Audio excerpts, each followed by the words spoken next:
SIR के मुद्दे को लेकर के लगातार देश भर में आंदोलन जारी है और ऐसे में बिहार में विधानसभा चुनाव होना है और बिहार में इससे काफ़ी तूल पकड़ चुकी है। ऐसे में महागठबंधन की जो घटक दल हैं तमाम तरह के आरोप लगाते हुए कई तरह के साक्ष्य उपलब्ध कराने का प्रयास कर रहे हैं। ऐसे में अभी तमाम मुद्दों को लेकर के अभी हमारे साथ बिहार कांग्रेस कमेटी के प्रदेश अध्यक्ष राजेश राम जी हैं, इनसे हम बात करते हैं।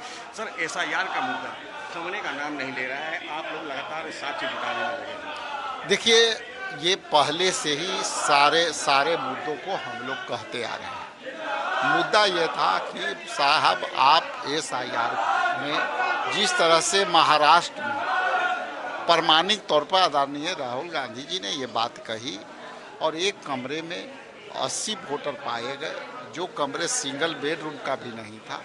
और उसी तरह से अभी वैशाली में एक घटना उजागर हुई है जिसमें 269 वोटर एक घर में, हाउस नंबर लगभग 27 है, उस पे जो है ये घटना उजागर हुई है और इलेक्शन कमीशन मानने को तैयार नहीं है। तो ये तो इलेक्शन कमीशन ही बता पाएगा कि इसको साक्ष्य के बाद भी इग्नोर करना ये अपने आप में बड़ी घटना है। इलेक्शन कमीशन एक निष्पक्ष और स्वायत्त संस्था है और ये अपनी निष्पक्षता के लिए जानी जाती थी और ये निष्पक्षता के लिए आज जो है उतने ही पक्षपात के लिए जानी जा रही है। ये बहुत गंभीर विषय है। सुप्रीम कोर्ट का जो आदेश आ रहा है उसकी भी अवहेलना की जा रही है। आप लोग जो मांग कर रहे हैं उसको भी नहीं माना जा रहा है। क्या लग रहा है कि अब ये जो मामला है विधानसभा चुनाव से पहले क्या कुछ करने वाली है? देखिए, विधानसभा के चुनाव इस मामले में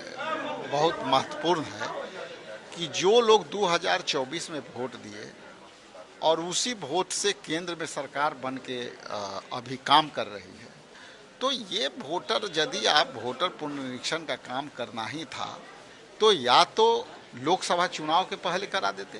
तो आपने तो उसी वोटर से आप चुनाव लड़ गए और अब जो है 6 जनवरी 2025 के आपने नया सूची जारी कर दिया इलेक्शन कमीशन ने और उसके बाद फिर उसको रोक करके अधिसूचना जारी करके जो है ये स्पेशल रिवीजन को स्टार्ट किया वोटर का। उसमें अब सारे लोग का नाम काट रहे हैं, चुन के काट रहे हैं और एक एक रूम के में आप 269 वोटर जोड़ रहे हैं। बूथ को इधर से उधर कर दिए हैं, एक बूथ को 4 पार्ट में कर दिए हैं और चारों में इस तरह से आप मिक्स कर दिए हैं कि लोगों को पता न चले। और वहाँ ऑलरेडी चारों बूथ पर, यदि एक बूथ पर मान लिया कि अमुक बूथ पर पहले से 1200 वोटर थे, अब वहाँ 1600 वोटर हो गए हैं और वही 1600 वोटर कोई दूसरे बूथ पर, कोई दूसरे बूथ पर, कोई कन्वर्ट कर दिया है ताकि आपके नज़र में जोड़े हुए वोटर नज़र नहीं आए। ये भी पटना सिटी के एक बूथ से अभी संज्ञान में आया है। तो ये सब प्रमाण के बाद भी यदि इलेक्शन कमीशन नहीं मानती है तो इसका मतलब वो दबाव में काम कर रही है।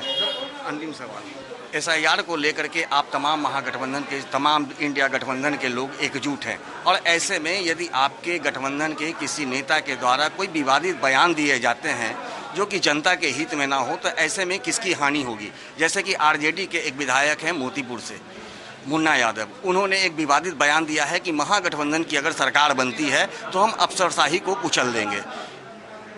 देखिए, ये अभी किस संदर्भ में है, कैसे है, उसका कौन सा कैंडिडेट में कंसेप्ट में बोला है वो मुझे ज्ञात नहीं है। लेकिन ये बात ज़रूर है कि यहाँ ब्यूरोक्रेट्स ही सत्ता चला रहे हैं और सुपर मिनिस्टर भी सत्ता चला रहे हैं।